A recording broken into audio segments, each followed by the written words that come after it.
Cheers. Great, thanks, David. It's just loading there. So thanks, David, and hello, everyone. My name is Anne O'Byrne, and I, along with my colleagues Jean Reale and Orla Slattery, would like to tell you about our efforts in Mary Immaculate College during COVID-19 with our cohort of students who have intellectual disabilities.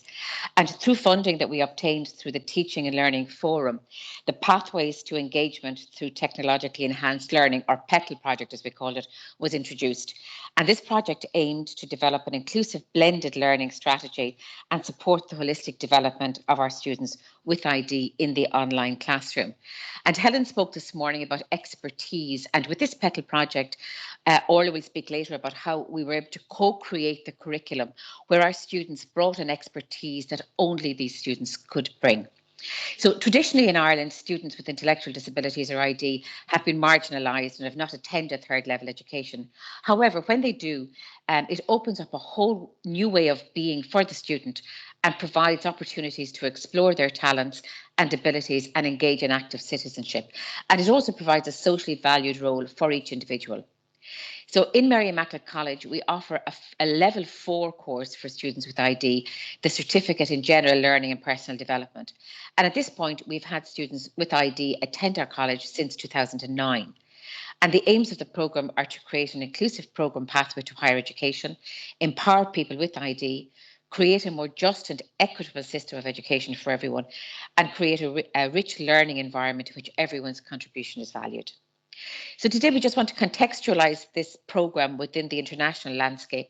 I just point particularly to the Salamancan Statement of 1994, which stated that regular schools and institutions with an inclusive orientation are the most effective means of combating discriminatory attitudes, creating welcoming communities and building an inclusive society and achieving education for all.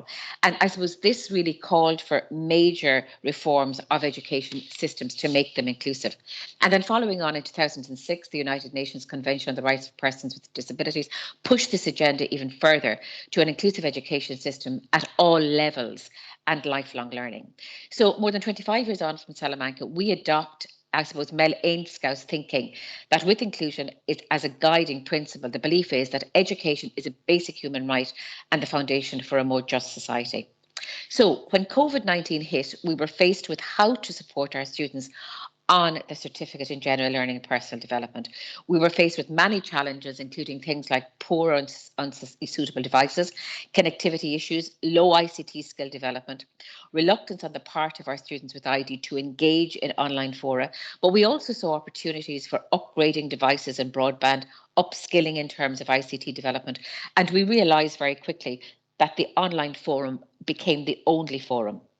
So we were then faced with how to make learning for our students with ID accessible. So I hand you over now to my colleague, Jean Reale. Thanks, Anne. So COVID-19 has really shone the spotlight on access to learning for all students, but particularly for students with disabilities. The central image here represents our traditional accommodation model response to students with disabilities, where we provide individualised special accommodations and supports to help them overcome the access barriers within the curriculum. The sudden move to online learning highlighted the vulnerabilities in this approach. The accommodation model is a reactive model which puts individualised supports in place when curriculum access issues are identified. We needed a response that would see variability as a norm and support student agency. If you look at the third image, we wanted to be able to accept learner variability as a strength to be leveraged, not a challenge to be overcome. We decided to redesign the programme to the universal design lens. The universal design framework is a comprehensive framework that helps us to identify elements in our own inclusive practice and gives us a roadmap.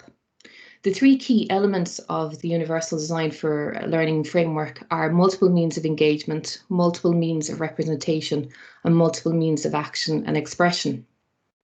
UDL focuses on creating clear goals with flexible means.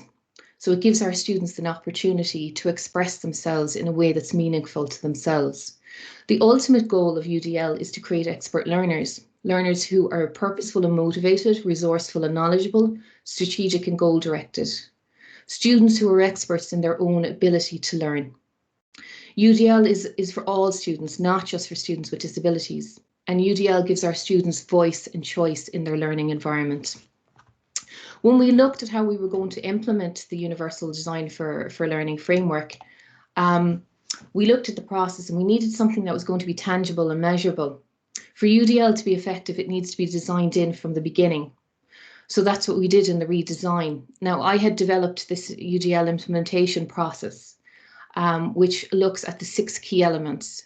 So the first element is diversity. And when we look at diversity, we look at not just diversity in our students, but diversity in our staff and diversity in our learning environment. And once we've identified those key issues, we look to our staff and look at the skill sets that they currently have and the skill sets that they need to develop. We also do the same for our students, because UDL is a collaborative process.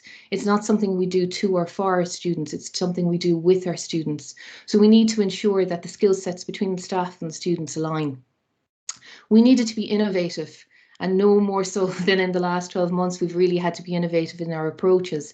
And Orla is going to speak more to the specifics of the innovations that we implemented in this process. But something else that we needed to be very conscious of as well is that we needed to have clear and measurable goals, not just for ourselves, but goals for our students. Because as I said earlier, UDL is a collaborative process and our students need to be very involved in what the outcomes of the process actually are. So they help us develop those goals as well. So we needed to have some clear measurable goals. And again, you'll see from Orla's part of the presentation that we had some very measurable outcomes. But nurture within the UDL process is something that we really need to look at, because UDL is a continuously evolving process and we need to ensure that we have an inbuilt reflective practice within the UDL design to ensure that we're continuously looking at how can we design and develop it further. And that process has to include the students, because the students are always at the heart of everything that we do in UDL.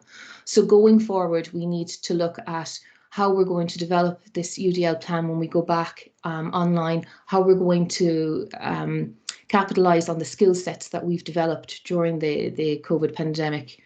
So I'm going to hand you over now to Orla. Thank you, Jean, and thank you, Anne.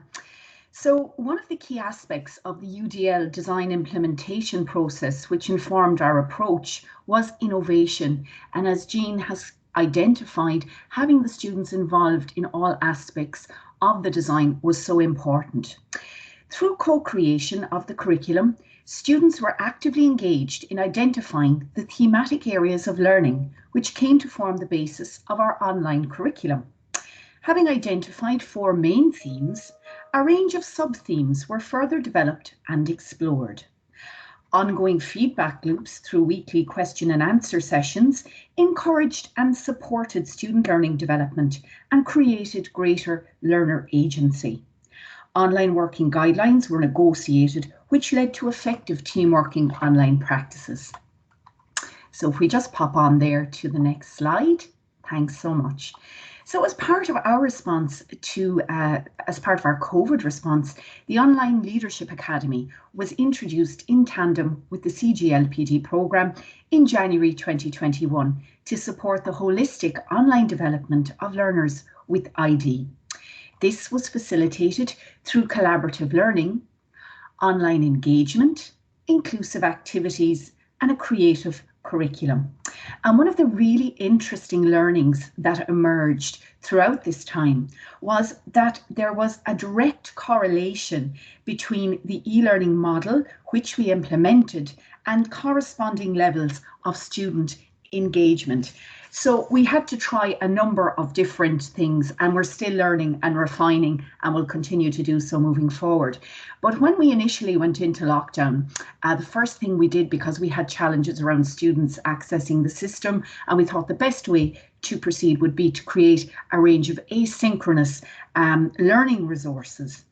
However, what we found was that there was an initial low level of engagement with asynchronous resources, with students reporting low levels of motivation in independently utilising asynchronous objects, and this warranted a different approach. So in the next phase, we introduced synchronous lessons from September to December 2020.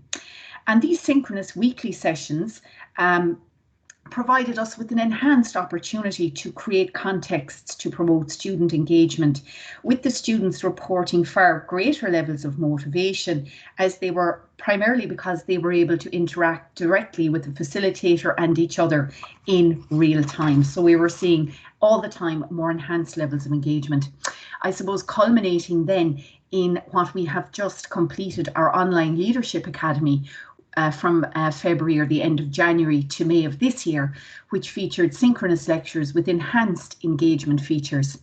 And this approach saw the highest levels of student engagement and motivation, with 100% attendance in weekly sessions occurring by March 2021. And I suppose our group was quite small, but having gone from where we started and very few students actually engaging to having a full class online each week, we felt that that was a wonderful success of this approach. Providing students... Just under 2 minutes there, Orla. Thank you so much, David. Thank you. Providing students with the opportunity to be actively engaged in co-creating the curriculum and determining online team working practices created an enhanced culture of student engagement, in which ongoing feedback was sought and encouraged. And as Jean and Anne have both identified, one of the most important things, I think, for us as inclusive educators is not only in working to support the students, but really collaborating with the students, including them in the design, deployment and development of their own learning, and empowering them to become active participants in the teaching and learning journey. So we're very grateful for your time, and thank you so much for your attention during our presentation today. Thank you. Fantastic. Thanks a million.